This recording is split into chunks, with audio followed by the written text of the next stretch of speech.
Thank you, Chairwoman Ernst, Ranking Member Cardin, and members of the committee. Thank you for inviting me to testify today. I'm the State Director of Iowa's SBDC. My background includes both SBA and USDA programs. I was raised in Iowa, moved away after college, following a path through Chicago, Myrtle Beach, Atlanta, and then we chose to return to Iowa to raise our children. I'm here today to share information about the flooding disaster that has gripped our state in its clutches, and it does not seem to be ready to leave anytime soon.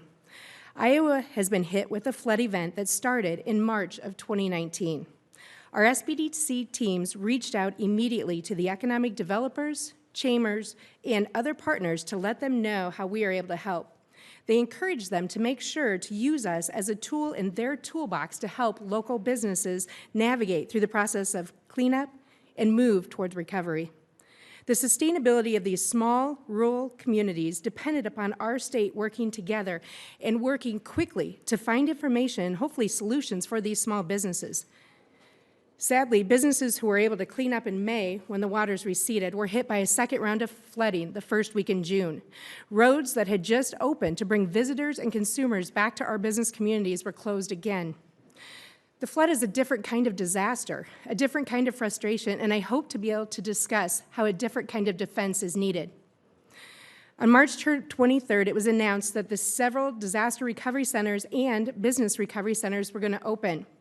During this time, we were also communicating with the Office of the Governor, Iowa Economic Development Authority, the Iowa DOT, Secretary of Ag, and many county and local officials. Businesses were affected in varying degrees. Cake Creek Brewing Company was impacted by freshwater availability and transportation. A boil issue was in effect for their area, and they had two choices, either boil their own water or have it trucked in from Red Oak, which added another 30-mile round-trip drive. The additional handling of the water and extended commute time for their employees due to a majority of the roads in the area closed increased their production costs by approximately 30%. Their distributor is in Nebraska, which provides additional challenges because many of the roads across the Missouri River are closed. Several communities have been devastated. Hamburg, Iowa is a community with a population of just over 1,000 residents. They were still underwater when we toured. We saw homes that were gutted, belongings sitting on the front lawns, while the home itself looked like just an empty shell. What once held a family now just held nothing. I've never felt so much hopelessness. Tanya Garfield, Director of SBA Disaster Field Ops West, immediately got on her phone and had her team set up a business recovery center in Hamburg. Businesses lost more than just inventory. The cleanup efforts seemed insurmountable. One small business owner reached out to her SBDC counselor after mud and debris filled her building. Our regional director went over to her place the next day, which was a Saturday, and on her own time spent 12 hours helping Alicia scoop mud out of the building. The floodwaters came back in June, and that business owner's underwater again and will not be reopening. She's frustrated that the programs were not designed for smaller businesses like hers. Interstate highways and local roadways north and south of Council Bluffs along the Missouri River were overtopped and damaged due to the high flow rate of floodwaters. Flooding caused the closure of approximately 48 miles of Interstate 29 and 3 major Missouri River crossings in southwest Iowa.